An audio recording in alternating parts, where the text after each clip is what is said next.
Je voulais surtout réagir par rapport à ces amalgames systématiques qui datent de la période de Staline, qui consiste à ce qu'à gauche, on traite immédiatement de fasciste quiconque ne défend pas un projet de société qui correspond au projet qu'on souhaite voir aboutir.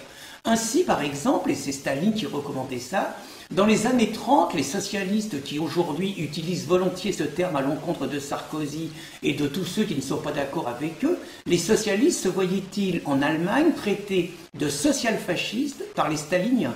Les mêmes staliniens qui se sont réjouis de la victoire d'Hitler et de la défaite du Parti socialiste en expliquant que dorénavant les choses seraient plus claires et qu'enfin les travailleurs verraient quel serait leur véritable ennemi et qu'ils se tourneraient vers les communistes. Les communistes avaient oublié une chose, c'est que 15 jours après ils étaient au Niouf et le Parti communiste était dissous.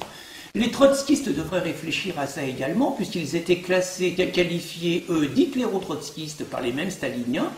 Ces mêmes staliniens qui les ont massacrés, certains dans les maquis, et qui ont organisé une persécution terrible, et qui, dès que les trotskistes paraissaient dans une manifestation, criaient « Attention, voilà les fascistes ». N'oublions pas sur ce terme-là qu'en 1956, la commune ouvrière de Hongrie, de Budapest, l'insurrection hongroise, fut qualifiée par les staliniens de fascistes.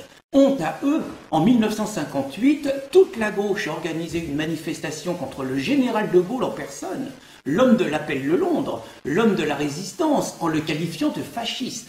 La gauche a traité de Gaulle de fasciste en 1958.